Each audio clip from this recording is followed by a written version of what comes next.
Namo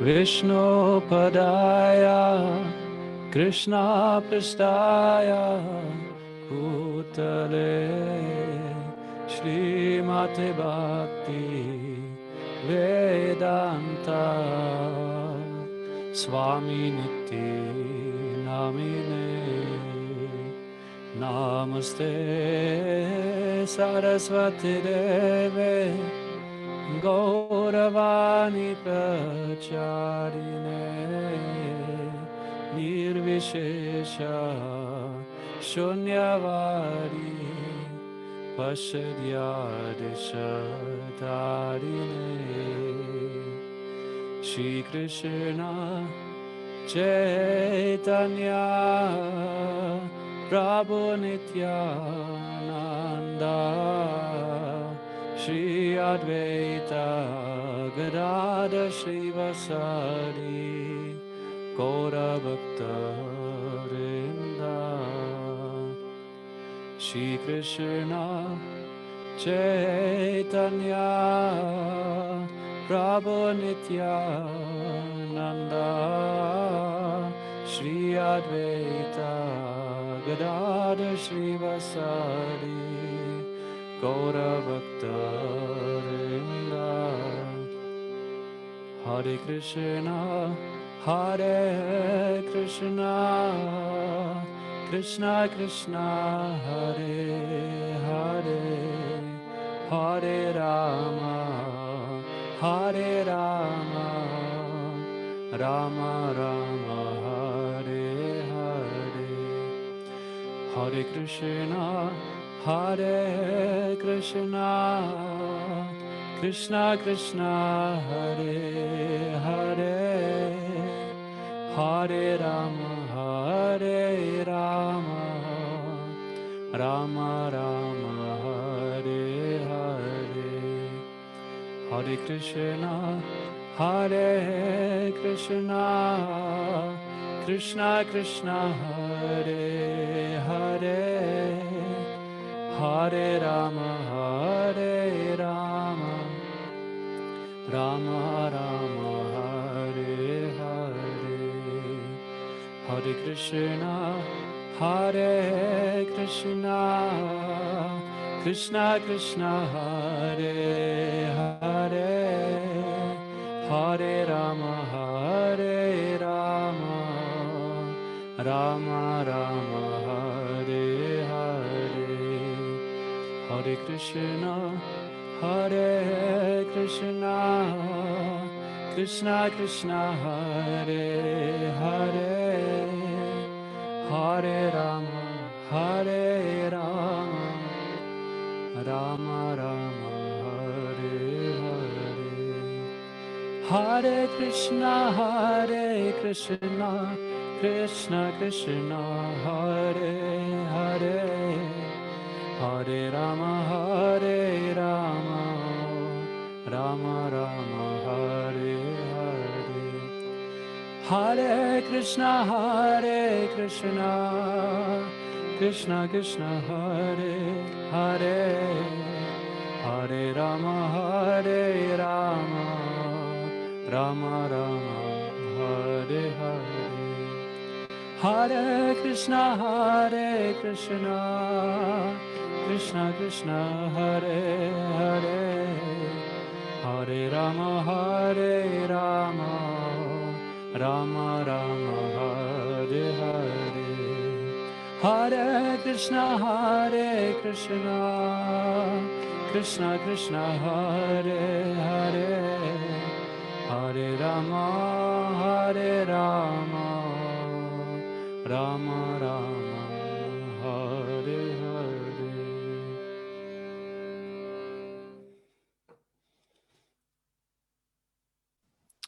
Thank Hare you. Krishna. Hare Krishna, everybody.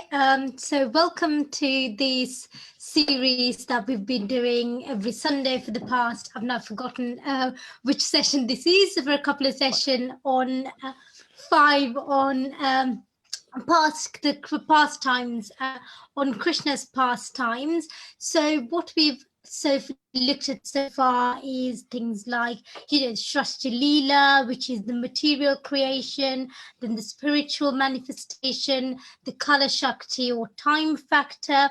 And last week we explored the absolutely fascinating sort of relationship between Brahma and Lord Vishnu. And today I think is a topic that lots of people would be also very in, is around Lord Shiva. So the different forms and functions of Lord Shiva, and also different forms of universal dissolution. So we talked about creation, different aspects of creation, and today I think we're on to the theme of like quite, in a sort of in a very sort of methodical way, going on to the sort of elements of distraction or sort of disillusion. So without any further ado, I'm going to quickly hand over to Keshava Madhava Prabhu. But before that, just a plea. I know some of you have been joining these sessions, have joined these sessions, but any of you that are new and the others, please feel free at any point to unmute yourself and ask the questions, or if you don't want to ask the question live, please put it on the comments box or the chat, and I'm more than happy to put those questions to Keshava Madhav Prabhu, because these are quite philosophical, sort of in-depth topics, so I always ask loads of questions. So please do feel free to ask any questions. No question is a silly question. And there's a few watching us actually on Facebook, you can see. So those of you on Facebook, please type your questions on the comment section, and I will be having a look at the Facebook feed all the way through, and happy to build any questions from there as well. So Keshav Madhav Prabhu, the floor is all yours. Hare Krishna. Thank you. Hare Krishna. Okay, thank you everyone for joining. Those who are for the first time here, welcome. And those who watch this in a sequence, also welcome back. I'm glad to be in touch with you again. Yes, as usually, I would like to shortly go back to the last session we had to again refresh a few things we spoke about. Since we discussed the secondary creation, we spoke about the personality of Lord Brahma, which is the creator God within the universe.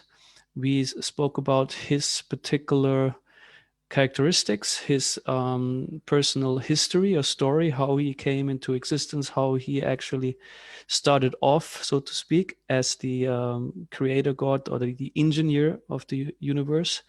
And then also some pastimes, how actually Krishna sometimes teased him a bit with the with his own limitations of understanding who he is and like what the universe is.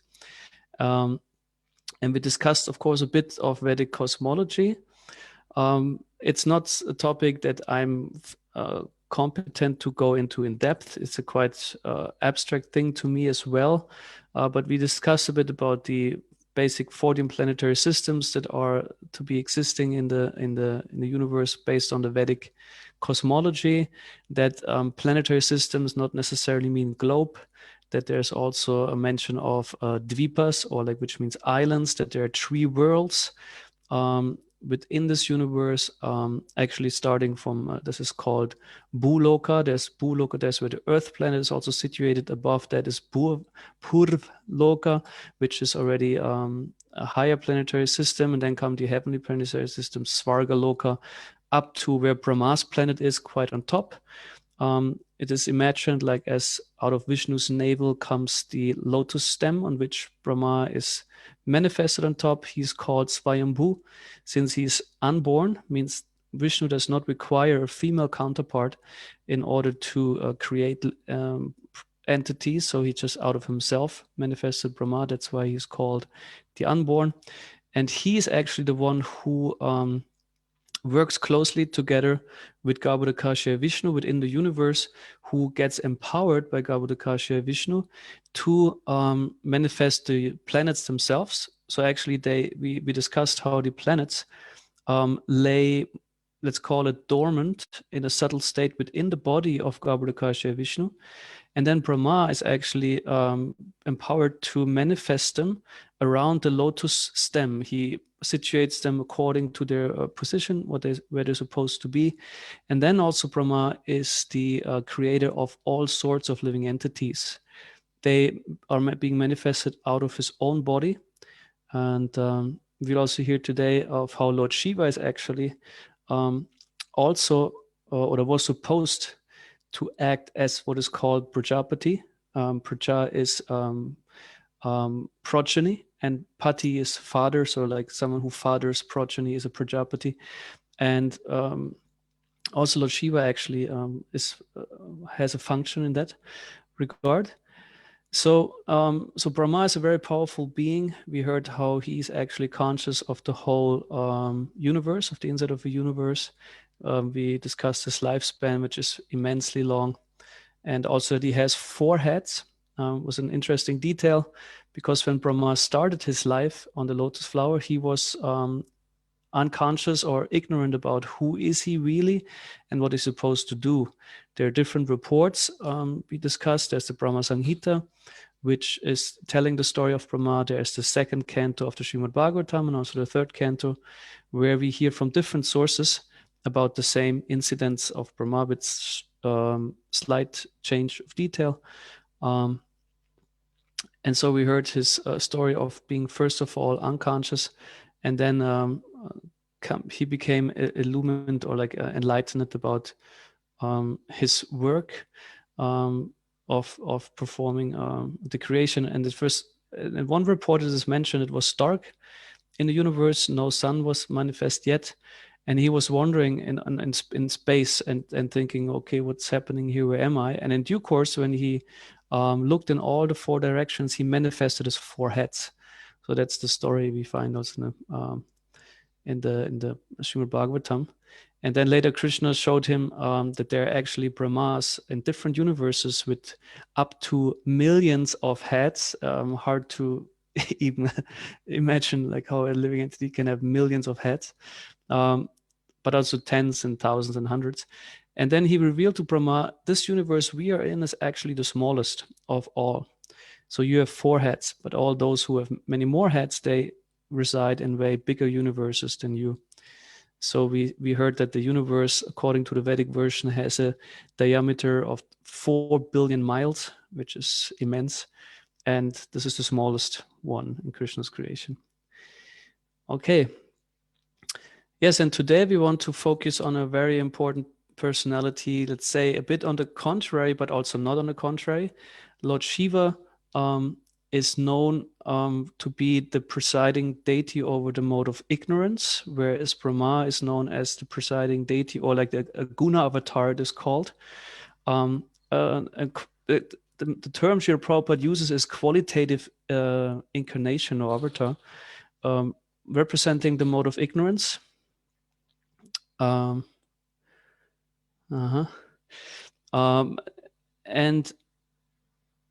he's in charge of the destruction, whereas Brahma is the guna avatar for the Raja guna, or mode of passion, and he is for the creation. Whereas Vishnu is generally seen as the avatar for like the guna avatar for the mode of goodness, or the maintaining principle. So Brahma creates, Vishnu maintains, Shiva destroys. This is generally the picture we get, or we have when we hear about it. And today we want to explore that Shiva is actually way more than the destroyer, quite on the contrary, that actually he's very close with Vishnu and is very much essential for that the material creation even takes place. Yes. We will hear of different names of Shiva, his different functions, and also different types of universal dissolution. They have been mentioned already in another session where we spoke about Kala Shakti, the time factor. Since similarly as a time factor, also Shiva is very much involved in the creation. It said Kala Shakti is often considered, the destroyer of the worlds. Krishna says, time I am, destroyer of the worlds. And the 11th chapter of the Bhagavad Gita, we find the time factor in the Virat Rupa. At the same time, we heard that the time energy or Kala Shakti is actually essential when Mahavishnu glances on the material energy and activates them. And one energy that comes out of his glance is Kala Shakti, the time energy. And she is the force that makes it possible that actually the most subtle form of matter, which is called pradhan, sometimes the word Mahatattva is used simultaneously, and that she actually, makes the subtle material energy transform into more gross energy. She makes the loose parts, so to speak, she makes them connect and become firm. We also mentioned that like in chemistry, you have this whole periodical system with all the elements in there, and that matter is actually only stable as long as there's a force that keeps the particles together. Otherwise, they would just fall apart. And we have even two chemicals. I still didn't research it again, but there are two who are mentioned, but they actually don't really exist because they're so highly radioactive. As soon as they come into existence, they fall apart again. So, and we heard that Kala Shakti is actually the force that makes the particles or like the energy become something that we can perceive as matter.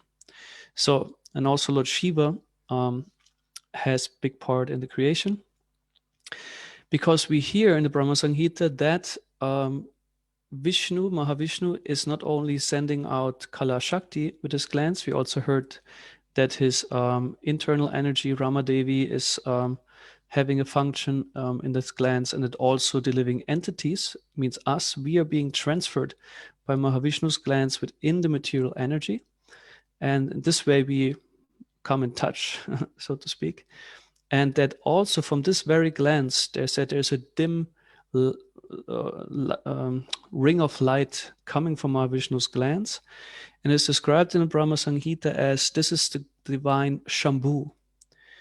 Shambhu is a name of Shiva in regards to the primary creation. And it goes back, this Shambhu is actually an expansion of a more original Shiva, which is called Sadashiva. Many of you have heard the name Sadashiva or Sadashiva, however it is particularly pronounced. And it's said that this Sadashiva resides actually in Vaikuntha. He has his own spiritual planet, Sadashiva Loka. And some of you might be familiar with the Goloka chart, this really amazing poster we have of the spiritual worlds, then Brayaraj River, and then comes material world. And there's one planet which is half in the spiritual world, half in the material sphere. And this is Sadashiva Loka. Said this actually is very, this whole area is interesting. The whole Viraj, which is the borderline between the material and spiritual worlds, it's called the Tatashta region. That means it's a marginal point. It's a place where like material and spiritual energy they meet, so to speak, but have a certain transition space or period. And there Mahavishnu is residing.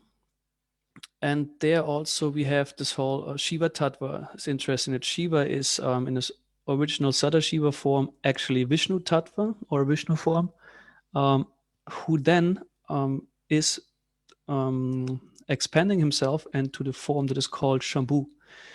And Shambhu is manifested by the glance of Mahavishnu, and he becomes the active masculine principle in creation.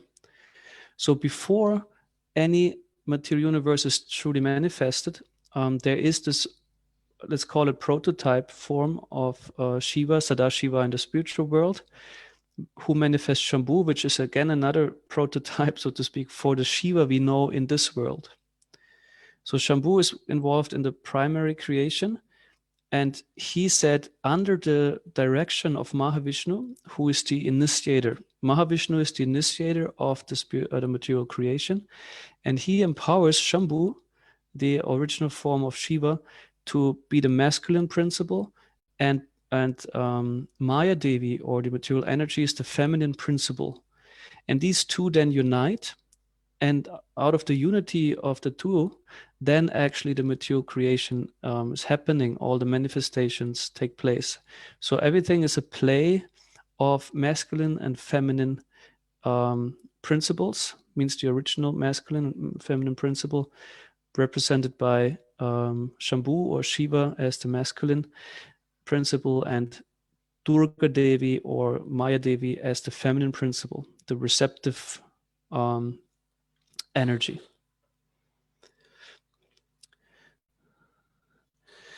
So we see also that Lord Shiva is being worshipped as the Shiva Linga. And this is because he, as we just heard, since he is the masculine principle in the Shambhu form that who makes the creation even possible, the Shiva Linga, a linga is the phallus, or like the male genital, so to speak, but more in a cosmic sense, is that this represents the masculine principle, Shiva, and he's worshipped as such. Whereas Durga Devi is the feminine principle, and is accordingly probably also has her symbol. It's called Yoni. Linga and Yoni are the Sanskrit terms for the male and female genitals, then to speak, also on this higher cosmic levels. And this is the important function of Lord Shiva. So we know him as the destroyer, and he is also, at the same time, he's the creator as well, which is usually not so much known. Although it's kind of obvious, depends maybe how much one goes a bit into this category of Shiva. So when the universes are then manifest, and we heard last time of the secondary creation and where Lord Brahma is being manifested, then we hear of another form of Shiva, which is called Rudra. He's residing in the just give me a second.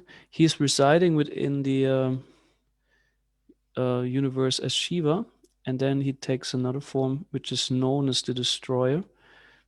I just also prepared some slide.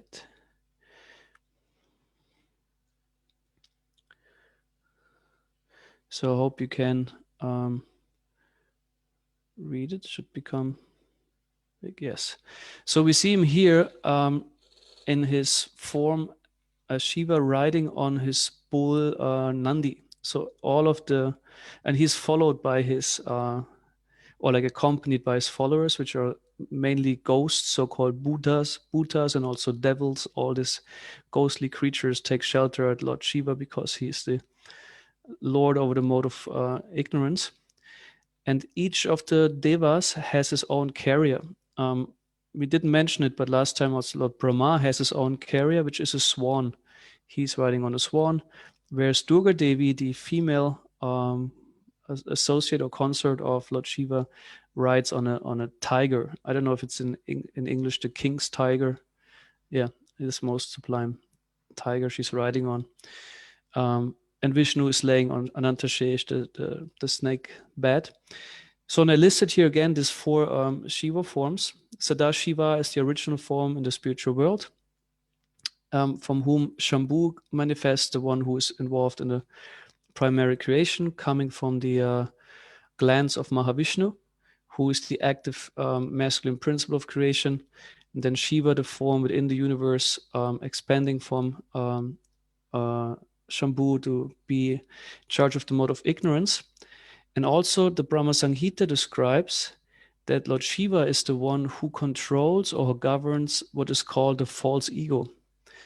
This is that what enables the soul to live this illusion of material life, the false sense of identity, and he is the lord of it. And I said, if one pleases Shiva or takes shelter at Shiva, one can become more easily free from this influence of false ego.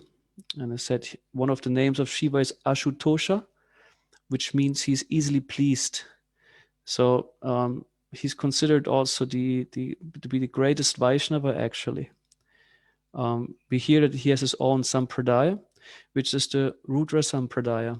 And there's the fourth aspect of Shiva, which is Rudra, the destroyer within the universe. Right? Okay, and there's a whole story which then again connects to Lord Brahma. Because Lord Brahma, when he started the creation and the planets were manifest, he of course wanted that these planets become populated. This is his task. That's his job, so to speak. He has to take care that all the living entities populate the different universes.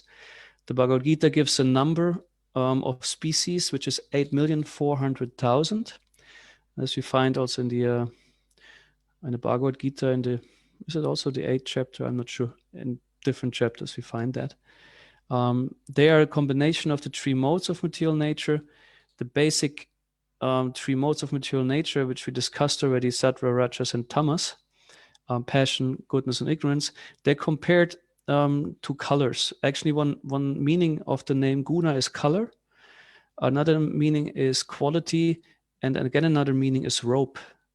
So a guna is a feature of material nature. This, in one sense, it is something that creates a possibility of material existence. Like the basic colors, red, yellow, and blue. And if you mix them, of course, you get all kinds of colors. So similarly, it is said that the three modes of nature being mixed, they bring forth different species of life, which are in total 8,400,000. And from them, 400,000 are considered to be human. Human means that they have human features. It said also the demigods, actually higher beings, angel beings, heavenly beings, they also count in the species of humans. And there's a great number, I don't remember them now in detail, of course, beasts and birds and then plants. The majority is plants. They are the most of these species. So, and then guna also means quality. Each form, of course, is equipped with a certain way of being, a way of acting, a certain condition. This is described in the Bhagavad Gita, that according to the mode of nature one is mostly influenced, one has particular qualities or physical and mental features. From there, the whole system of varna and ashram, or Varna Ashrama Dharma, is created, that there are 4 divisions of people, 4 classes of people who have a certain nature, like the Brahmana, who is the priest and the philosopher and scientist. And then there's the Kshatriya, who is the administrator, the king, soldier, not necessarily, but also. And then there's the Vaishya, who doing the trading, the agriculture, and so on. And the Shudra, who is the worker. We also have this in our society. We have these divisions. We might not call them like this, but they're naturally there. Even if we say we have a society which does not distinguish between these classes, still they're existing. Yes, and then another interesting thing is, it's not just that you have these features, that actually also you are bound by those features to act accordingly. This is also another name of the meaning of the name guna, that if you accept a certain body, we are forced to act according to the the default settings of that body, might it be mental or physical. And if you have a certain mentality, you can't help it, you have to be like that. If you have a certain nature in terms of physical body, you can't help it. It's just how it will be. Prabhupada also says, if it gives the example, if someone is meant to exist in the body of a dog, for example, or an animal, you have to behave like that. You cannot just shake it off and say, actually, I'm spirit soul, I have nothing to do with the body, so it stops. No, if you're a dog, you have to bark, you lift your leg when you want to mark your territory, and all these kind of things. You just do. You cannot not do it. Same like with human beings. If you have a certain nature, you have to follow it. It will come, and if one suppresses this nature, or is not really living up to it, one can get also quite imbalanced and sick physically and as well as mentally. So this is something that is there. Like Brahma himself, he's the creator, and he's also intrigued and pushed to act like this. That's what he's meant to do. Though his body, we heard already, is of course not as ours, but it's the principle. So Lord Shiva is the one who is controlling this most subtle element, which makes us identify with certain types of gunas, which is the false ego or ahankara. So he's the one who is in charge of it. So he's naturally free of it, because if you are controlling someone or something is under your direction or like your management, usually you're not below it. So in this sense, Shiva controls that element. He can free one from this element, since he himself is not influenced or affected by the false ego. He's free from illusion. We will hear also later about his qualities. Yes, and it said when Brahma was creating the living entities, he first created what is called the 4 Kumaras. I think for many of you, they might be familiar. You see them maybe the paintings. There are 4 little boys. They walk around naked, and this is because they're completely free of any bodily identification. They're like brahmacharis, it's called, and they're self-realized. They are completely aware of the transcendental nature that they are. And they were manifested by Lord Brahma out of his own body, and he wished them to become Prajapatis. So please, you now take up the task of populating the universe. But they declined. They said, no, we are not interested, which is in particular on these spheres of existence outrageous, that some son disobeys the father, particularly with Lord Brahma, the first created being. And because they said, no, we are actually completely satisfied, and we realized, Brahman realized we don't have an interest in that. And Brahma got angry. And although he wanted to control his anger, it didn't really work. And the anger manifested between his eyebrows and came out as a little child, which had the complexion of red and blue. And it was crying terribly. And this was Rudra. The name Rudra means also someone who terribly cries or very sorrowfully cries. And the colors red and blue mean that there is passion and ignorance. And then Srila Prabhupada, in this part of the Bhagavatam, it's in the third canto, where the story is mentioned, that red is for the passion. Brahma had desire, like he wanted his sons to obey him and so on. Then this desire was frustrated, and then anger develops. This is the usual dynamic. We have certain ideas, attachments, expectations.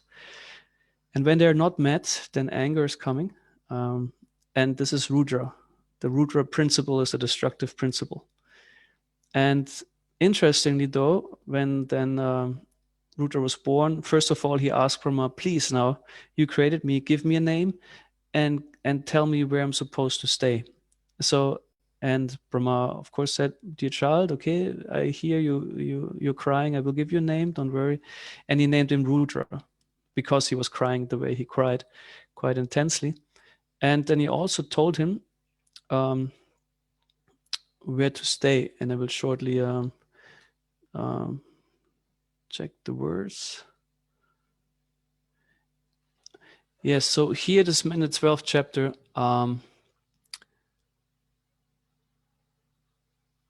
he said, your places of residence will be the heart, the senses, the life air, the sky, the air, the fire, water, earth, sun, moon, and renunciation. So these were the places where Rudra is being present. And he gave him also actually 9 names. And they are mentioned also in the 12th chapter of the 3rd canto. It said Manu, Mahinasa, Mahan, Shiva, Rittadvach, Ukrareta, Bhava, Kala, Vamanadev, and Dritavrata. So Shiva is one of the Rudras also, and Krishna identifies himself saying, among the Rudras, I'm Shiva, the most sublime form of those Shivas. And then also Brahma gave 9 wives to Rudra and also asked him, okay, dear Rudra, please you now take up the task of become a Prajapati and populate the universes. So Rudra, although interestingly born of this really intense anger and frustration, he was very obedient to Brahma and said, yes, I will do. And immediately he went to work. So and so his offspring, of course, was of his nature. So they were very angry and very powerful. Rudra is very strong and very angry. He's in his Rudra mode. So what happened? The offspring, instead of increasing, so to speak, the creation in its function and beauty, they actually destroyed everything. Since they were so angry, they were very fiery with their eyes. It said Rudra has actually 3 eyes. It said one is like sun, one is like the moon, and one is like fire, and is situated also again between his 2 eyebrows. And with this fire, he can just destroy anything and anyone. So his children of same nature were more concerned with destruction than with creation. And it went so far that they even threatened Lord Brahma. They wanted to devour him also. And then Brahma went to Shiva or Rudra and said, well, please, this is not how it's supposed to be. Please stop that. They destroy everything. Please perform tapasya. He's also mentioned one of his residences is the tapasya or renunciation. And in this way, again, bring the universe back to its original state. And then Rudra obeyed the order of Brahma.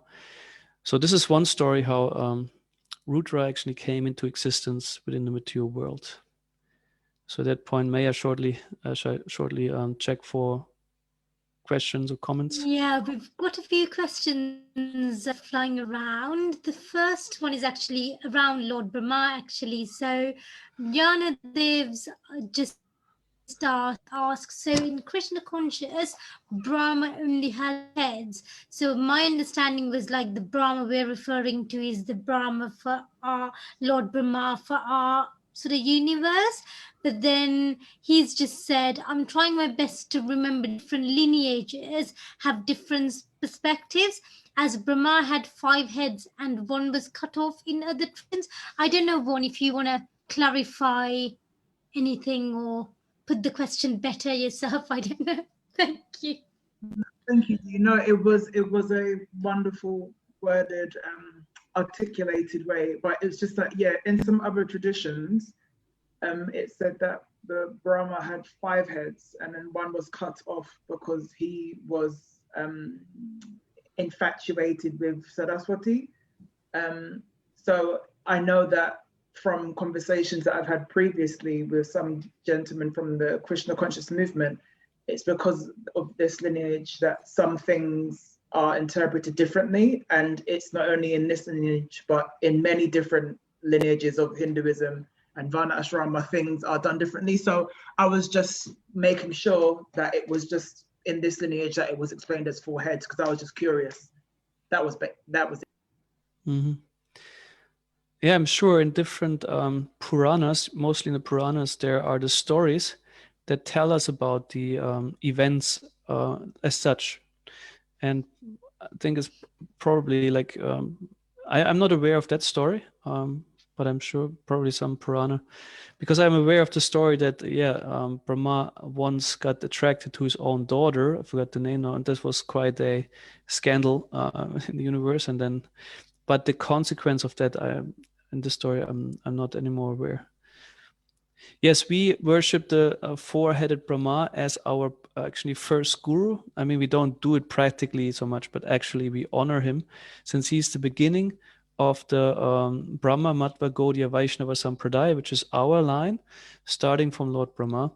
And the Brahma Sanghita is for us also one of the most essential Vaishnava scriptures. It's established like that by Sri Chaitanya Mahaprabhu, who discovered the Sri Brahma Samhita in South India, in the Adikeshava temple, which is in Tiruvattar. I think it's Kerala is the state, if I'm correct. And there he found this scripture, and then he was very happy to be that the Brahmins handed it to him, and immediately made copies for his close associates, or like he told them they should make copies. And he used to discuss the Brahma Samhita with his most favorite disciples, and saying this is one of the most essential Vaishnava scriptures because it contains all the essential truths of Vaishnavism. But it's being spoken directly by Lord Brahma. Yeah. Mm-hmm. So we've got another anonymous question that's come through to me through the feed. So the question is, why is that people go to demigods to pray for other? Because we're talking about Shiva and mostly, you know, the destruction and the sort of evil and the sort of avatar for sort of, did you say ignorance? So the question is around, why is that people go to demigods to pray for others to fail and do black magic or evil prayers, and these evil prayers actually work? Question mark.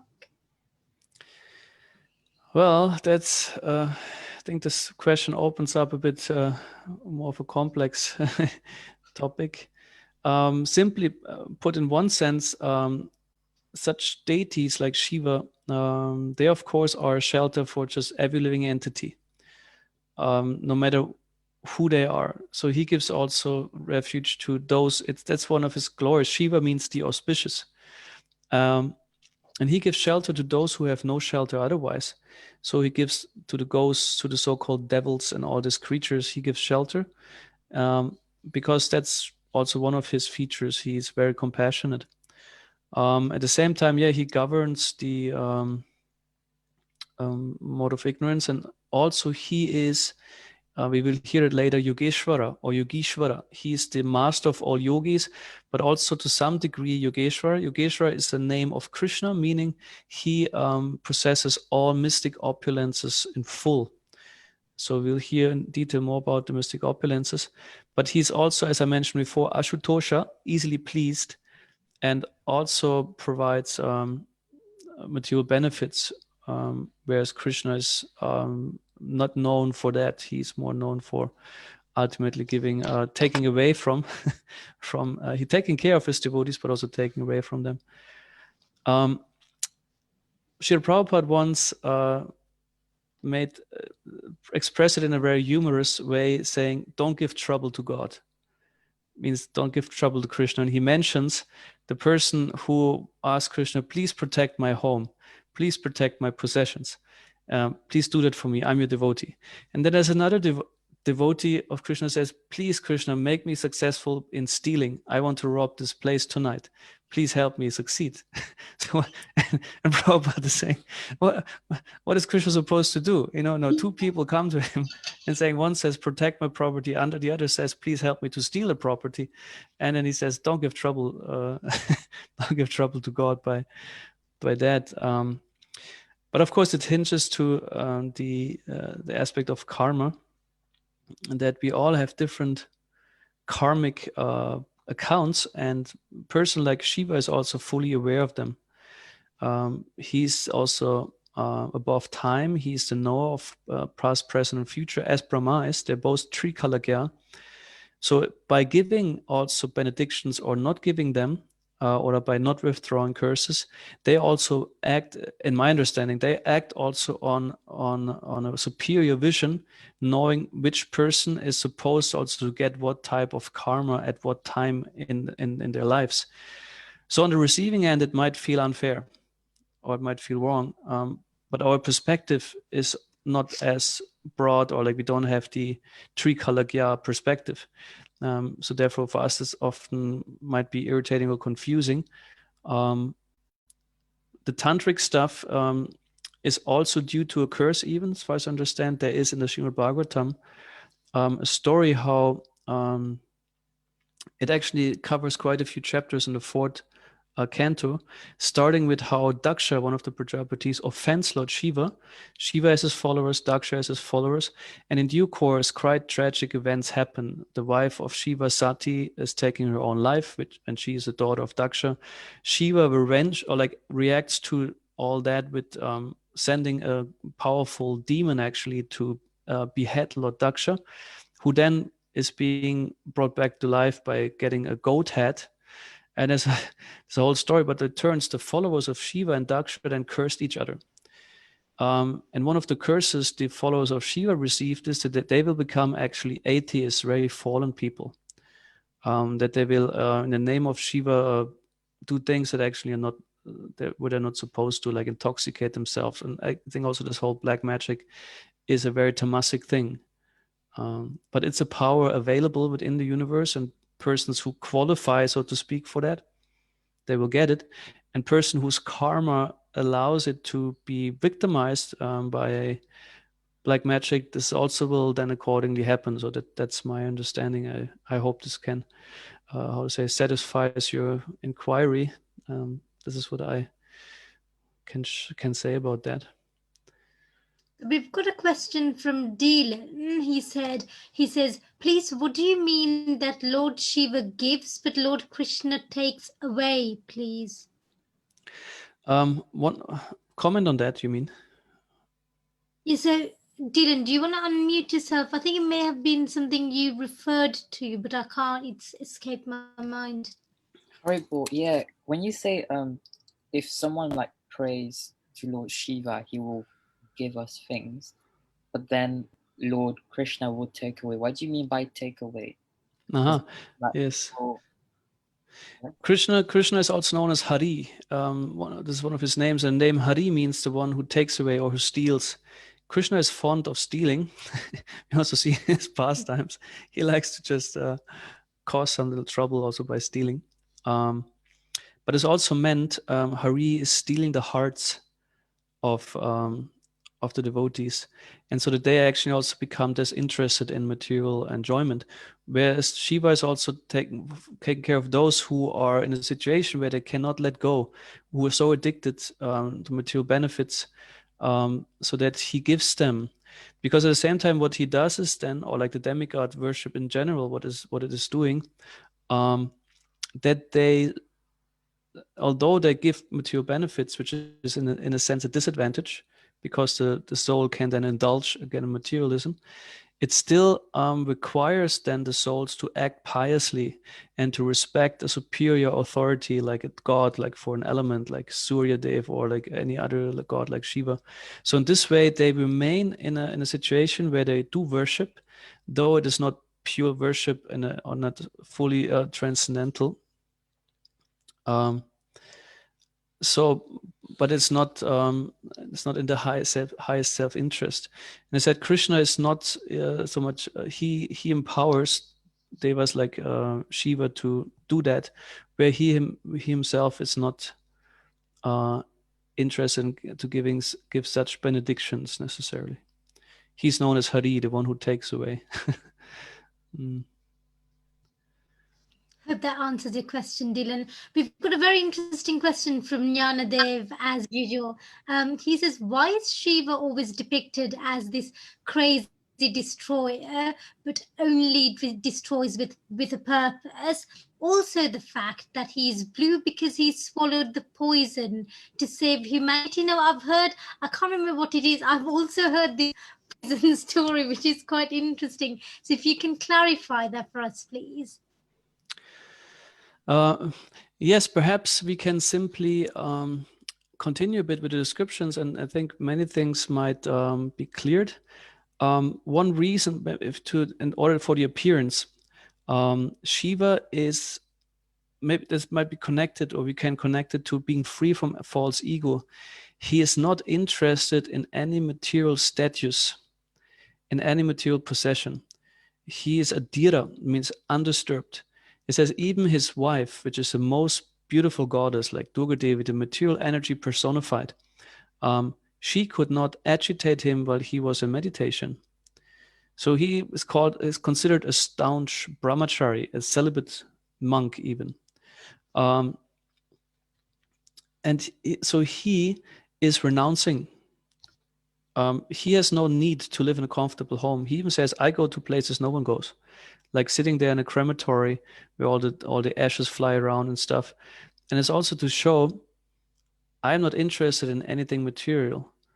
And in this way, he's a very powerful yogi. We will hear later his own place, Kailash Hill, as a very sublime region. But in the material world, also he exhibits the most sublime austerity.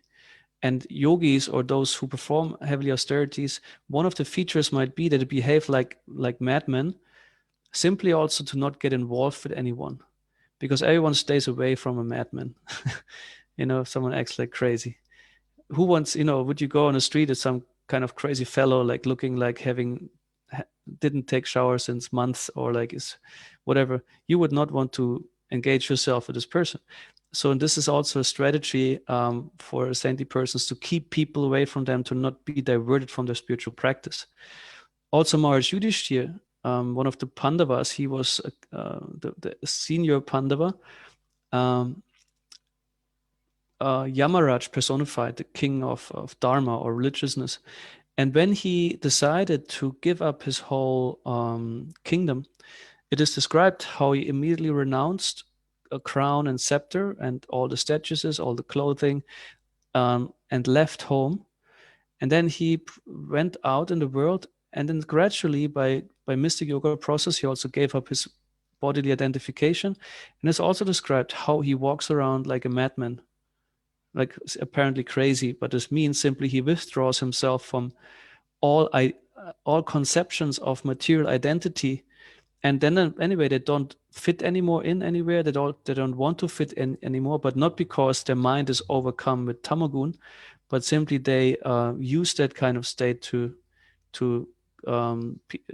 be left alone and practice their spiritual life. Yes, so let's hear a bit more about Rudradev. The destructive aspect is there, and as we heard already, this is just one feature of Shiva. Shiva is as well, even more, he is actually the creator of material world. Also, he's called Maheshwara. Even Krishna and Brahma address him in the Srimad Bhagavatam as the Supreme Lord. Sometimes he's also addressed as Bhagavan, which actually is usually exclusively referred to Krishna as the Supreme Personality of Godhead. Also, Shiva is sometimes addressed like that, and also sometimes Lord Brahma, since they are qualitative incarnations or avatars. So Srila Prabhupada is mentioning in a purport that the Rudra principle is visible to us in our daily lives. That becomes interesting. We heard before that Brahma gave different places of residence to Rudra, which is the heart, for example, the life air, and so on, the element of fire and wind. And it's said, we can observe that, for example, in nature, is that when there's a howling storm or intense winds, and maybe even up to floods like tsunami and so on, this is a manifestation of the Rudra principle, the destructive force. And something is very accompanied with loud noises, like a storm can really make intense sounds. And then also in a human being, he said, when eyes become red of anger, fists are being made like this, or someone kicks around. That's the Rudra principle. Heavy breathing, hot breathing. So this is Rudra principle is manifested in all these manifestations. And it comes actually from anger. Anger, and for the conditioned soul, it is the anger of frustrated desire in the material world. So this way, Rudra can be observed also in the material energy and also in one's own life, in one's own body. Yes, we heard, but this was not the intention of Brahma. First, he actually wanted to engage Rudra in the creation. It didn't work. He was not really meant for that. Interesting also, like I said, the Rudras are 11. It said there are 11 expansions of Rudra, where Shiva is maybe the most sublime, or the chief, whatever one might say, because Krishna identifies himself in the Bhagavad Gita, saying, among the Rudras, I'm Shiva. and as mentioned, that they are actually afraid of one another. Once in one part of the Bhagavatam, Shiva prays to Krishna and mentions how everyone is afraid of Rudra, including himself, being one of the 11 Rudras. And this is due to this immense, powerful energy of destruction that is residing within Rudra. So even Rudras are quite, have quite some respect and feel afraid of another Rudra, knowing the immense capacity for destruction that is within them.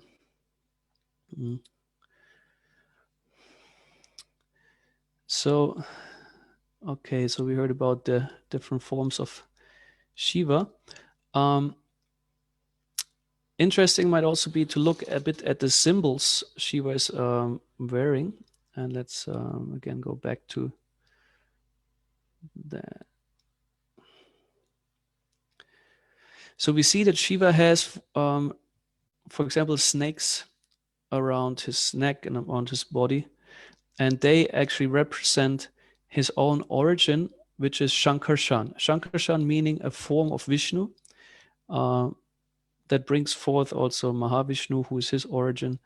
As I said, like, it's sometimes a bit much. There's Krishna, and then there's the first quadruple expansion, Vasudev, Shankarshan, Pradyumna, Aniruddha. From the first expansion from Shankarshan, Narayan is created. Narayan makes another quadruple expansion where also Shankarshan is there. And from this Shankarshan, Mahavishnu comes, and Mahavishnu manifests Shambhu, who is a Shiva form. And Shiva knows about his origin in Vishnu. So and he's always meditating upon him. And these snakes, since Shankarshan becomes also the snake bat of Lord Garbhodakasha and Lord Mahavishnu, so they are there with him. So they represent his origin, Vishnu. Also, we see on his head he has the moon, and this is significant in regards to this story where Chandra, which is the moon god, is said to, here let me see it maybe closer.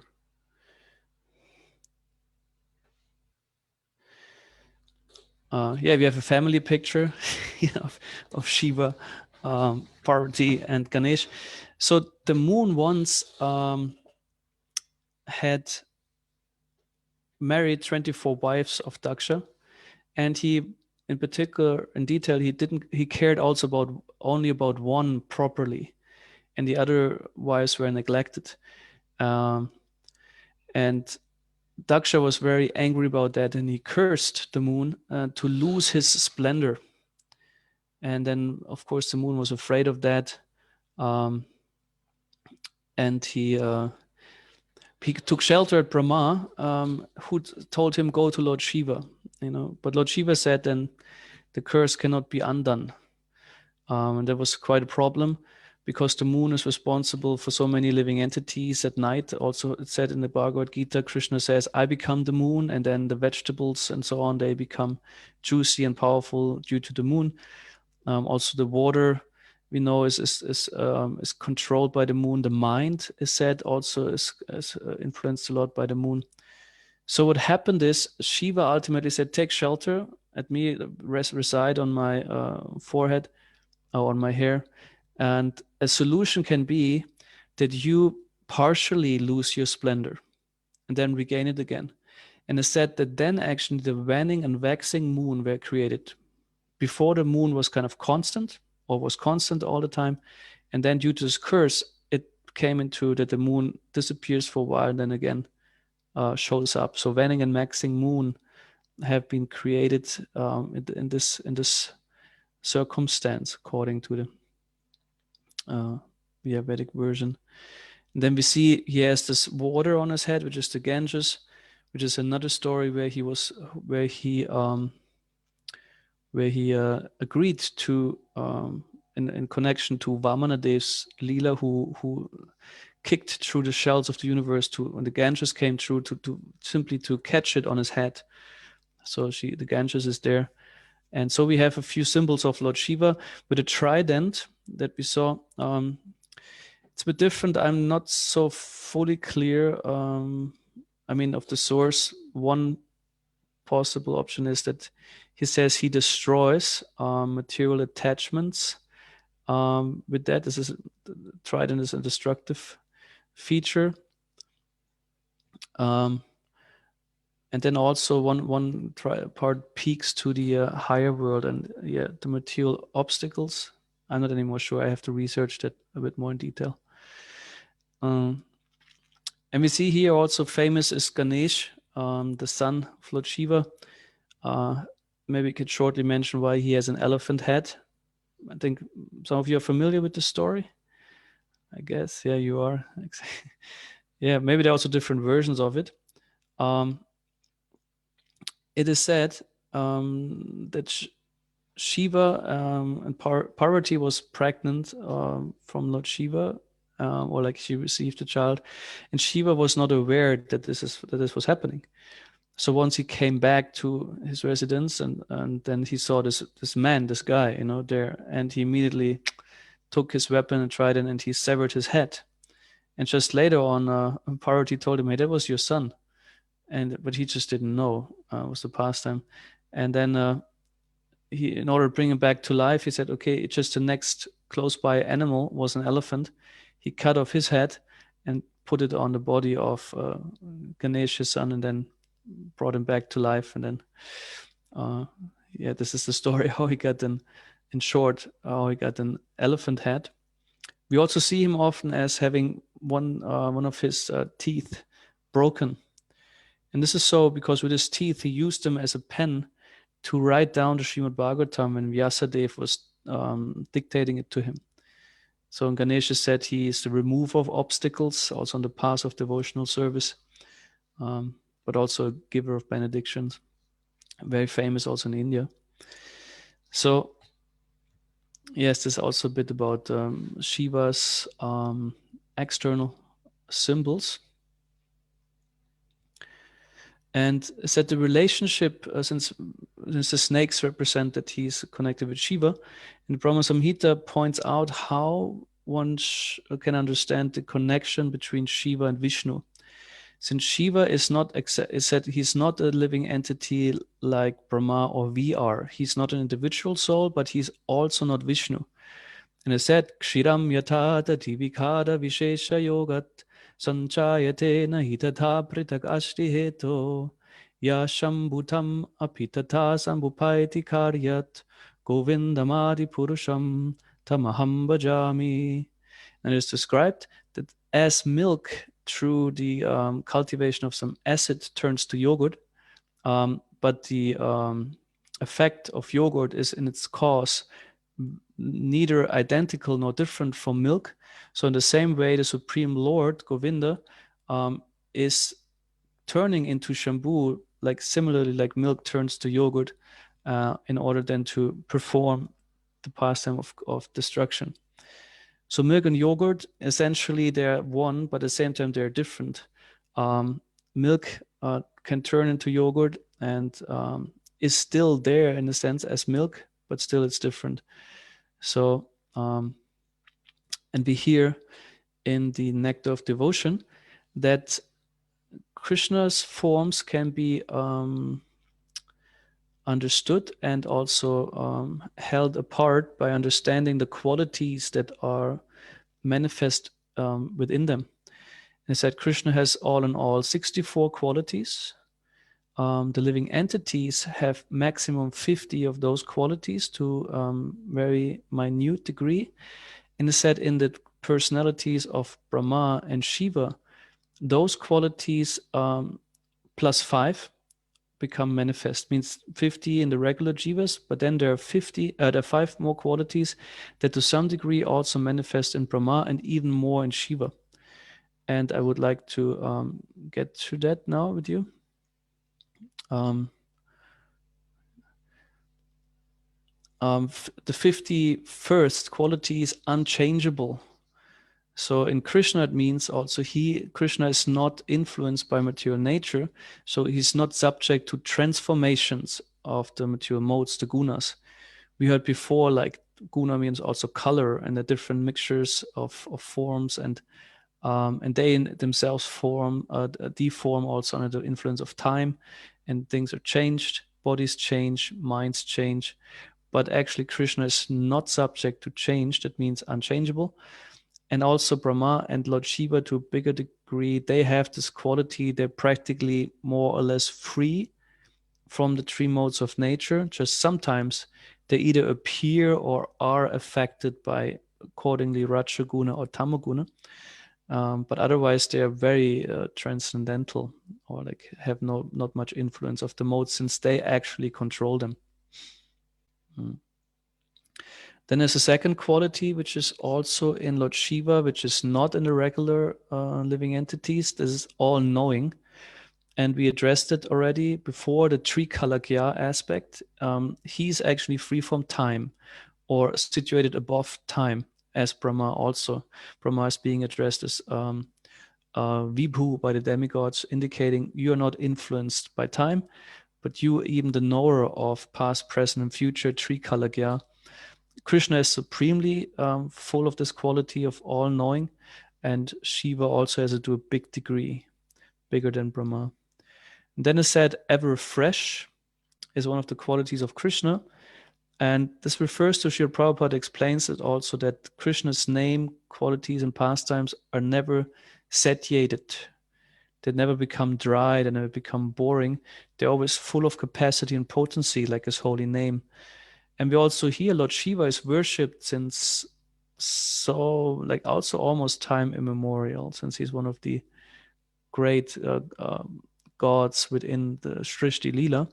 And also his name, particularly in the mantra Om Namo Shivaya, is chanted since forever. And also his name has immense transcendental potency, since he is a qualitative incarnation of the Lord. And then there's the quality 54, which is Satchit Ananda, or like owning an eternal, all-knowing, blissful body.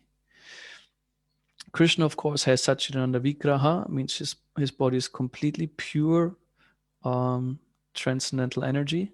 There's nothing of the three modes of nature. And I said also Shiva. For me, it's difficult a bit to understand what means partially. Maybe I would open to also to hear. Maybe there's some other sources, some other Vaishnavas who can give more insights on that. For me, it looks like either you have Satchitananda on the body or you don't.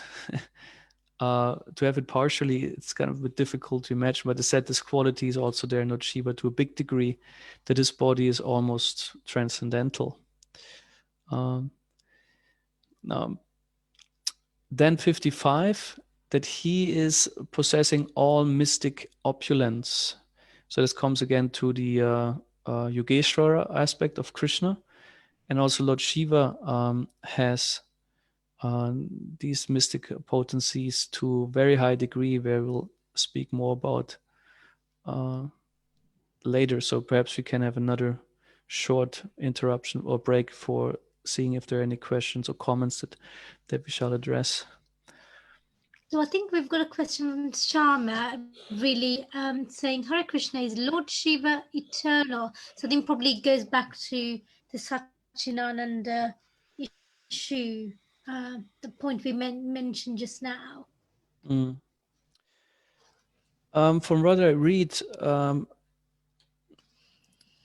the original forms, like we discussed Sadashiva, which is certainly an eternal form in the spiritual world, and also Shambhu, who is manifested before even any creation is there. They are definitely eternal forms.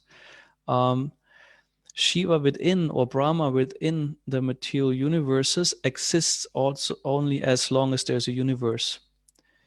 Comparatively, they might be eternal, since they're there from the beginning to the end.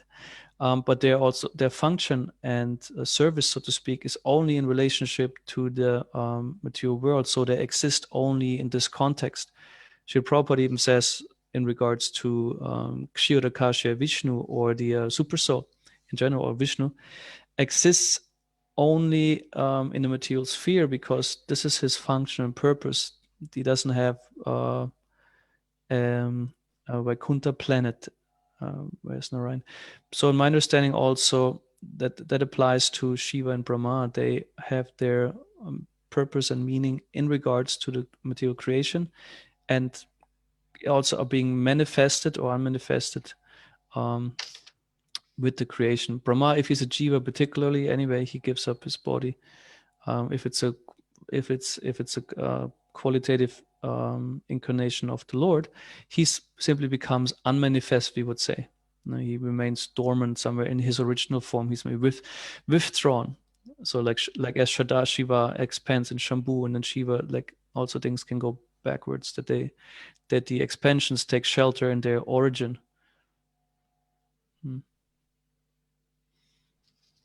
Thank you. I've not got any other questions. Sharadia, lovely to did you have any questions or comments, or anybody else on?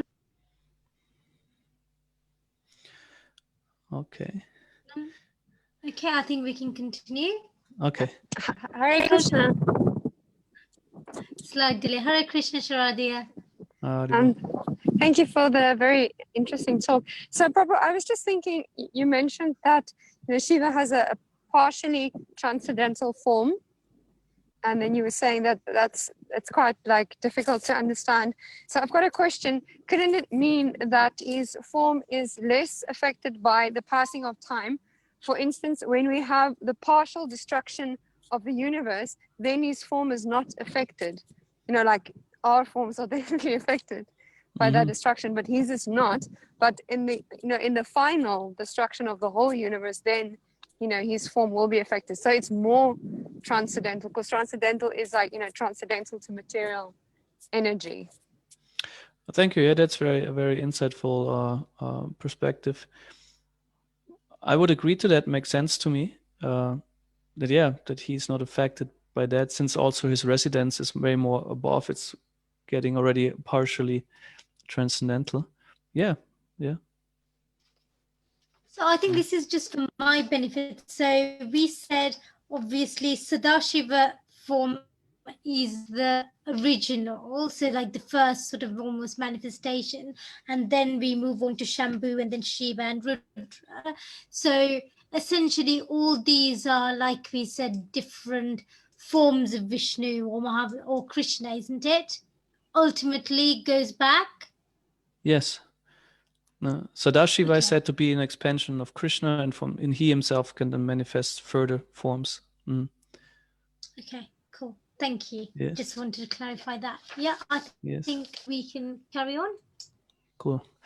Yes, so let's also hear a bit about the realm of Lord Shiva. It's described in the 4th canto of the Srimad Bhagavatam in the 6th chapter. Shiva's region is called Kailash. It's sometimes called Kailash mountain, but the descriptions also indicate it's a whole, mountains. Also, there's several mountains, and it's said it's a heavenly region where demigods and angel beings, great mystic yogis and so on, they live there, and the whole environment everything is very sublime, saintly herbs and plants. Most valuable minerals and jewels are being found in the earth, and very sublime birds and animals residing there. And all the residents of this area are immensely beautiful.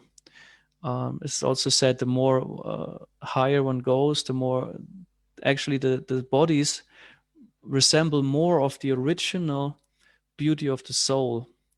As bodies become more subtle, they're more pure because there's more sattva guna, there's less rajas, less ignorance. So the more beautiful the living entities become, the more rajas and tamas come, the more ugly actually the forms come. We also hear that, for example, in a drastic example is in Kali Yuga, when it progresses, and if humankind is very degraded, then instead they're all very tiny, ugly little dwarfs with kind of really ugly blackish skin, and no beautiful features anymore.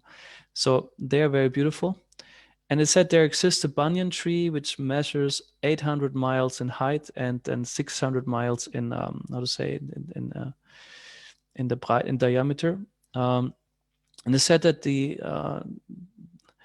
shadow of this tree is very pleasant, and it's also very quiet there because there are no birds residing within the tree, so therefore it's very suitable for meditation. And it said under this tree, demigods see that Lord Shiva is residing, and he's in a yoga pose, and surrounded by great mystic yogis, and like also Kuvera, the demigod for riches, the four Kumaras are there. So many great personalities sitting there. And it said Yogishvara, the master of all yogis, Shiva is there, and he also instructs those saintly persons in transcendental knowledge. And let's remember again, he has his own sampradaya, his own disciplic succession. Since he's the most perfect yogi, said Yogishvara means that he cannot be superseded by any other yogi. He's the best of it. So he also manifests all these different, what is called yoga siddhis. They are present within him. We can shortly name them in Sanskrit. The 8 main ones are Anima, Mahima, Lagima, Prapti, Prakamya, Ishita, Vashita, and Kama Vashayita Siddhi. So this essentially, a yoga siddhi means you can control material energy in different ways. So that gives the yogi at some point, depending how great, how big he is, the opportunity to emancipate himself from matter, but not necessarily getting out of the material world, but more or less call it being above it. And the tendency can be, a yogi can be actually quite a demon. Since we will hear that certain mystic potencies that come from the mode of goodness, it said the 8 ones we just listed now, which is becoming bigger than the biggest, smaller than the smallest, lighter than the lightest, means having no weight. So this also means you can pass over water, as we might be connect to the New Testament, where Jesus is manifesting certain abilities like that. Or that you can manifest things to whatever degree you want. We hear it also, for example, in the New Testament, when Jesus makes out of a few fish and a few bread, immense fish and immense amount of bread. So this is siddhi also. You can use the material energy according to your will, manifest things, change things. And said in the mode of goodness, there are also mystic abilities that are a bit different. These 8 main mystic abilities reside in Vishnu, and one has to receive them from Vishnu. And the pure Vaishnavas actually also have these mystic abilities, but they might not show them unnecessarily. And with the sattvic mystic abilities, they are all mentioned in the 11th canto of the Srimad Bhagavatam in the 15th chapter. Then one can also become free from hunger and thirst. Your sensual perceptions become very strong. You can hear and see things far away. One can even travel in this body with the speed of light, which is very tempting, I guess, when you hear all that capacities.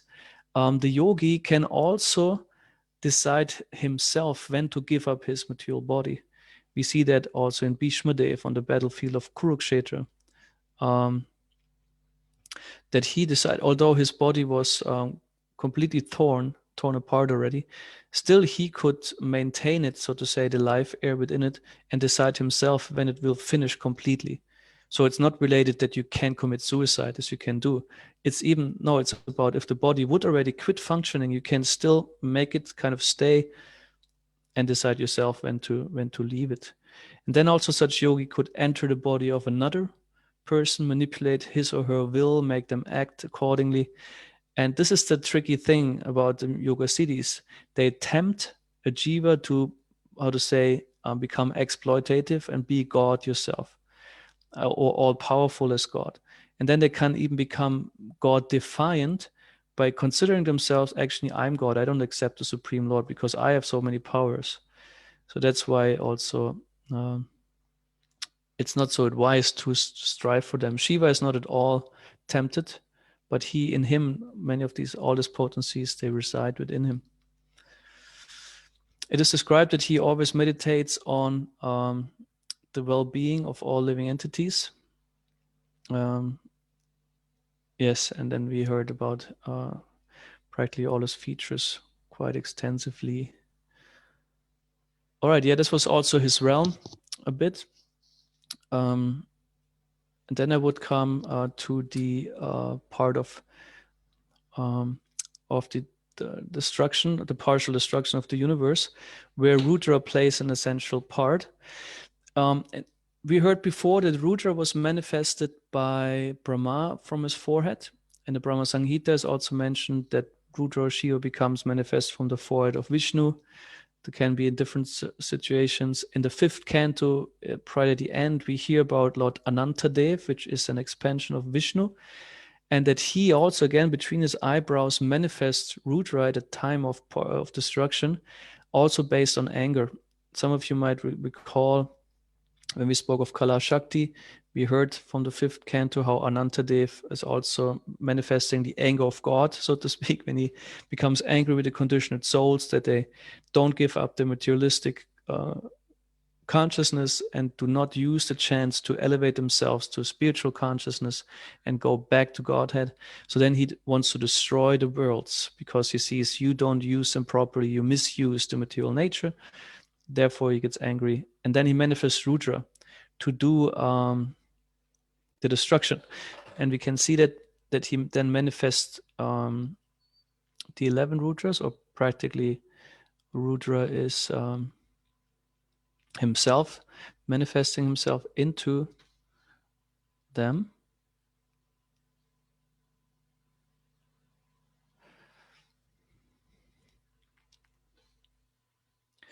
So we see that, and he's doing that. We heard about the 3 eyes. He manifests also fire out of his of the eye in the middle, and he dances the dance of destruction. And he has a drum called Damaru, which is called like this, like a time clock, sand clock, like this, looks like a bit, and he plays that. And this way he goes into an intense dance of destruction, manifesting the power. And he gets instructed by Lord Anantadev how to do that. It's that the snake form of Vishnu actually instructs Lord Shiva how to perform the destruction, as like Gauda Vishnu instructs Brahma how to do the creation. So Vishnu is the ultimate controller of all that. He empowers Brahma and Shiva accordingly with knowledge and abilities to perform creation and destruction. And so then it is described how at the time of partial destruction, that also the Garbhodakasha Vishnu, at the same time, when Ananta Shesh and Rudra do the more fiery part, also Ananta Shesh is starting to manifest fire out of his thousands of hoods, and they heat up the universe. And at the same time, Garbhodakasha Vishnu starts to raise the sea level or water level of the Garbhodaka ocean. And it goes gradually to the planetary systems, like the lower planetary system is destroyed, Burloka, then Burvaloka is also destroyed. And then comes Svargaloka with the heavenly planets, and 2 of them are destroyed, and then only in front of Mahaloka, and then there's Siddhaloka, another, and Brahmaloka, they remain. Just kind of 4 planets remain, and the rest is underwater. But first there's also heat, and all the living entities, they take shelter at the higher planetary systems as much as they can. Others are just being destroyed. And then it's time when Brahma goes to sleep. So always when he gets then tired, gradually this destruction is happening. And some time back we heard also the story of the Matsya avatar, which is a very interesting pastime in connection to this partial destruction that happens at the end of Brahma's day. Maybe shortly mention again. The time is measured like this. 4 yugas constitute a time of 4,300,020 years. 320,000 years is a full yuga cycle. 4 yugas, this times 1,000 is a Mahakalpa, which is 1 day of Brahma. And then as long his night takes also. So this is done, and then in between day and night, then destruction happens, and then it remains for a whole night of Brahma. And then again, when Brahma is about to awaken, the water level is put low, and gradually universes or the planets are again manifested, and the living entities come out of Garbhodakasha Vishnu. So, and Rudra is part of the whole destruction that takes place there. When Brahma dies, of course, then the full universe is completely destroyed, and also Brahma, usually as a Vaishnava, it said he goes back to Vishnu, back to Godhead. Yes, so shortly, so since the time, there are also concrete numbers, maybe I'll shortly get them, because I find it interesting. In the 3rd canto, in the 11th chapter, we hear in a purport that the fire out of the mouth of Sankarshan lasts as long as 100 years of the demigods, which is 36,000 human years. And then followed by that are 36,000 years of rains, heavy rains, which are accompanied by very intense winds and storms. And this is again the Rudra principle. And the seas and oceans, they swept over their, I don't know how it is in English. Yeah, their borders, they go out of them. So, and then this 72,000 years are the beginning of the partial devastations of the 3 worlds. Yes, and the both worlds, Bhuloka and Bhuvaloka, are completely destroyed. From the Swarga Loka planetary systems, 2 are destroyed, and from Mahaloka to Brahmaloka, those planets remain intact. All right, do we have any more? I have a few questions. So first one is from Jnanadev.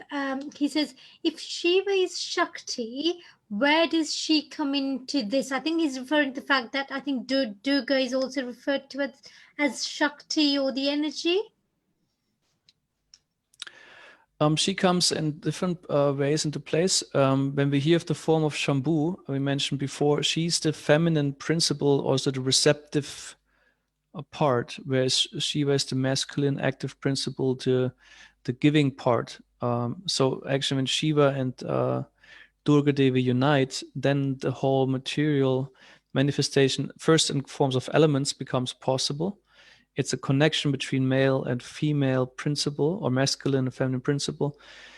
In their unity, they come, the elements manifest, and also different life forms become possible in terms of, let's call it surrogates. We have this spiritual body, and we get a material body which is covering our material. And this is provided by Durga Devi. Durga means prison. And it said also Durga Devi is actually the Lord, the boss, so to speak, of the material world. The Brahma Samhita describes the different dhams or regions from the spiritual world down to the material world. And actually, the material world is called Devi Dham, which refers to that actually Durga Devi, she is in charge of that prison, so to speak. She is a very powerful force, an expansion of Mahamaya, which is an expansion of Lakshmi Devi, because everything, all the male forms originate from Krishna, and all the female forms in terms of goddesses, they come from Radharani to Lakshmi, then to Mahamaya, and so on, Yogamaya, Mahamaya.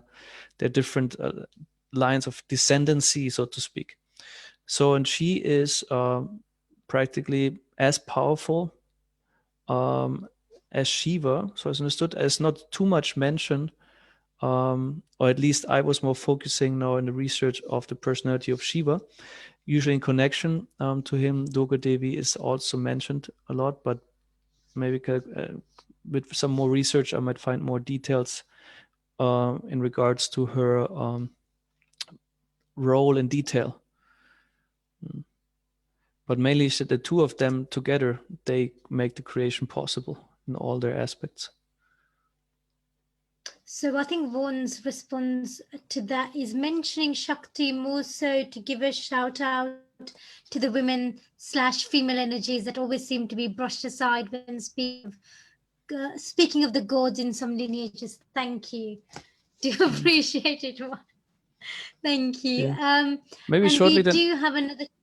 Sorry. Just quickly, also Lord Brahma, I wanted to, always, sometimes in hindsight, I see what I wanted to add. Also Lord Brahma, of course, has his female Shaktis. They were indirectly mentioned, not as his Shaktis, but when he was in renunciation, Saraswati first came, which is an expansion also of Lakshmi Devi. She instructed him about the Gopal mantra, and later Gayatri Devi. And it said these are actually two Shaktis of Lord Brahma. And there are places also in India, like represented by two hills. There are Saraswati Devi, the goddess of learning, and Gayatri Devi, the Gayatri mantra personification. They're the two female consorts of Lord Brahma. Yeah, please. Cool, thank you. This is a question from Sama. So what's the difference in Sadashiva, Shambhu, Shiva, and the 11 Rudras? Is it a functional difference in terms of the roles that they play? Yes, I would say functional. And let's also compare it to Lord Brahma. We heard about 3 forms of Brahma. Accordingly, we heard right in the beginning also that Krishna there's a whole, let's call it, system of categorizing the forms of Krishna, where we had Swayam Rupa, the original form, then had Tat Ekatma Rupa, partial expansions, and they distinguish one another from the amount of either qualities and spiritual capacities. So not each form of Krishna is manifesting the full potency of Krishna. He empowers certain qualities, like for example, Vishnu is in terms of qualities lesser than Krishna. Krishna has 64 qualities in full. 4 of them only Krishna has, we mentioned them before, and then Vishnu has 60 of the possible 64. Whereas Shiva, for example, now has 55 to some degree from the 60 of Vishnu. So there is distinction also of spiritual potency, appearance, and capacity. And so also the Sadashiva in the spiritual world as a direct expansion is different in terms. I would expect in some capacity higher than the Shambhu or Shiva form, based also on their functions. So another question saying, are the snakes around? I think say, but we did refer to the point that the snakes come as symbolism because, you know, of the snake lord, or the snake kind of, I don't know what it is called, that Lord Vishnu is kind of sleeping. Anantashesh. So are the snakes around Lord Shiva Anantashesh, or is it snakes that took refuge of Lord Shiva as they were under attack? No, the story as we read it from the Srimad Bhagavatam, they're particularly described as representations of Shankarshan, the snake Vishnu form. And since Shiva is always in meditation of Lord Shankarshan, these are also some representations he has. Perhaps we could compare that to also Tilak we wear, which is a representation of Vishnu.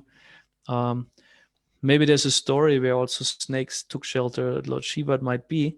But according to the Srimad Bhagavatam, I could also again check the exact quote, but there it is specifically stated like this. Actually, Srila Prabhupada quotes the Vayu Purana in a purport where this is said. So last question, because I know we've slightly gone over time. So Dylan says, some people claim that Indra is the one in charge of all the demigods, but others say it's Lord Shiva who is in charge of all demigods, who's actually right. So is Shiva in charge of demigods or Indra? In a way, it's both. Indra is officiating as the king of the demigods. That's true. So he's practically the supreme authorities. At the same time, the other personalities like Brahma are superior to him, also to Indra, And also when Indra does some stuff that are really questionable and dangerous, then Brahma comes to him and instructs him or tells him to do and not to do certain things. And Brahma himself says, even Shiva is more superior than me, because he knows the greatness of Shiva. So they are, Shiva, for example, and Brahma, they are superior, but the officiating authority of the demigods is Indra. But maybe it could be compared to this whole courts we have. You have the Supreme Court and different kinds of stuff. So in case it is needed, the most superior court is being involved. But otherwise, if there's no need, then this regular court is taking care of things. Maybe it could be seen like that. So they're both in charge. But actually, particularly Indra is being handed the position of king of demigods. Okay, thank you. I don't know whether you've got any. I've got no other questions from Facebook either. So if you want to make any concluding remarks, and we can leave it at that, unless anybody on Zoom has one last pressing question or comment. Vaughan, I think you're very interested in this whole sort of topic, so I'd really love to hear what you thought very quickly. I was just writing to say that we literally could go on and on and on with so many different lineages, so many different stories and so many different things. But I'm just very, very grateful to Keshava Mahadeva for doing this, because I find that was one of the main things that I felt very conflicted with in regards to aligning myself more with the Krishna consciousness was the fact that many questions I had about the other things that I've heard or that I've read were never really addressed, or they just didn't know. So it always made me feel like I had to go and ask other people. So it's really lovely that we can all come together and things are addressed, and it's just nice to know more things. So thank you so much. Thank you, Prabhu. Yeah. Yes, I'm also happy that I can share it with you. And then maybe one thing that drives me to do that also is exactly perhaps what you are mentioning, Prabhu, that certain details are there, but often maybe people don't know, devotees don't know, and that's one that's it's very crucially to research and to find these things out, because they provide clarity, they give us a bigger picture and might inspire us. And I'm happy if I can serve you in that way.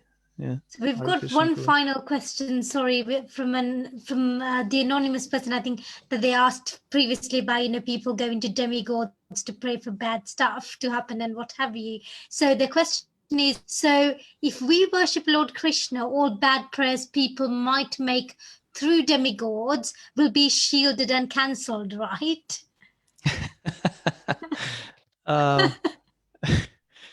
Yes, my experience is with Krishna, when I came in touch with Krishna consciousness, I first was in a Christian free church. I didn't grow up in any way religious. Just with 19, I started my spiritual life with being in a Christian community. And I read in the Bible that Jesus said, there are much more things I have to say to you, but you are not ready yet. And I was wondering, what does he mean? So, and then it came to happen also due to my brother. We went to a Krishna temple first time in Munich, Germany. There are Gaura Nitai deities, Chaitanya Mahaprabhu. And it was Kartik time, this particular month in October, November. And I went there, and then they told me, yes, no, it's Kartik time. You can offer a lamp and make it and desire something. Ideally, you desire something spiritual. And I said, okay, great. I brought the light and I asked them. I don't remember exactly the phrasing, but I asked about that. Okay, in the Bible, Jesus said, I have much more things to tell, but you're not ready yet. And suppose you are God. So practically help me out with that or guide me further. Like, I would be curious to know, what is that? Right. And then a month later or something, I came in December. There had been these Sankirtan festivals where the book distributors come together in the Simhachalam farm in Germany.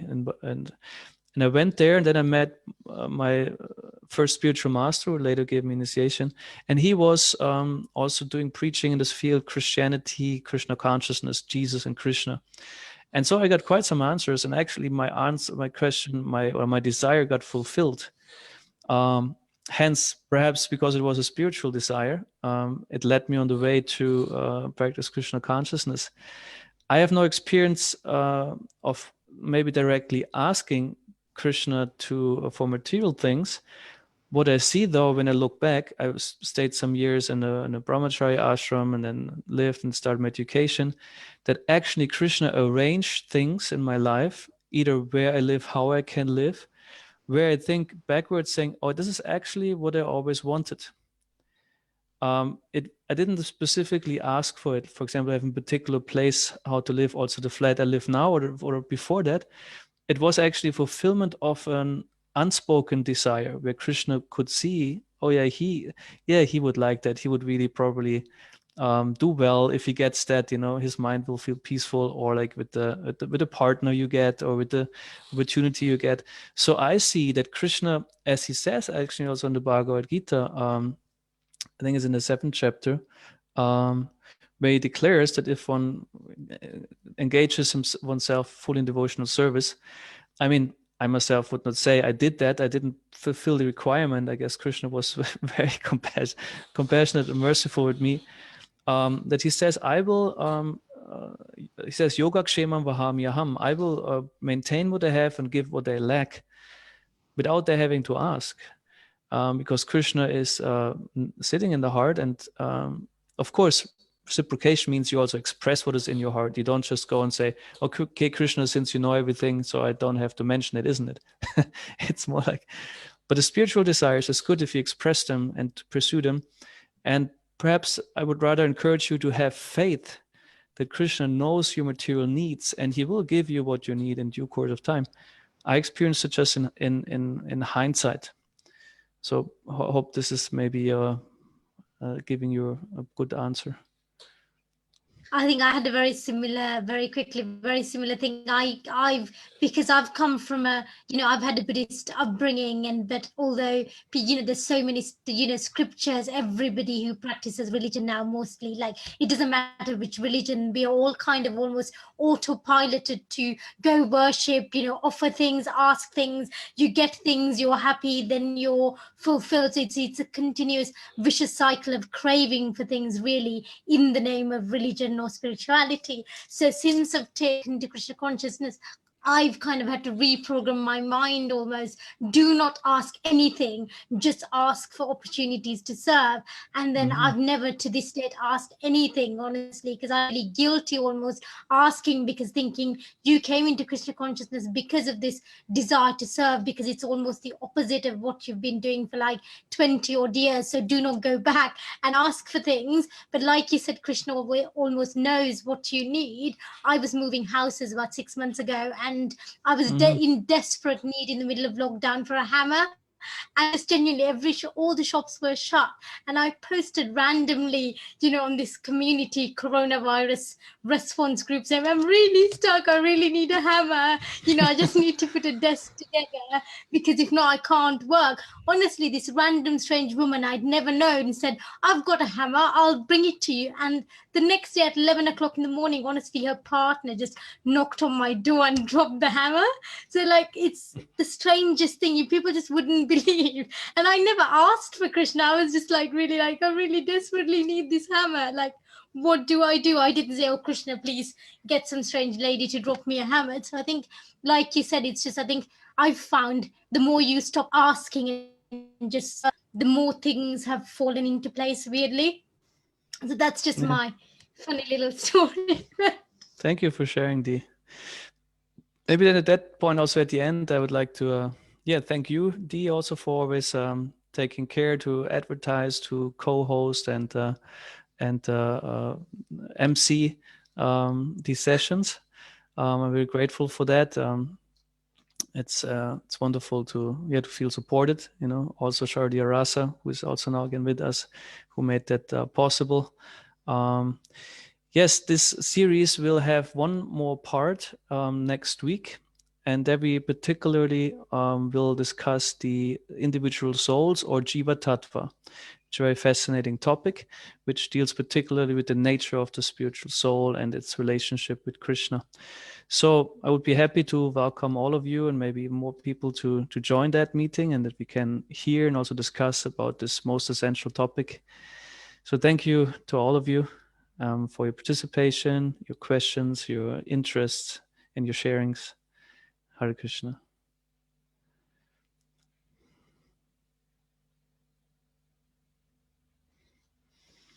All right, then we complete that. Huh?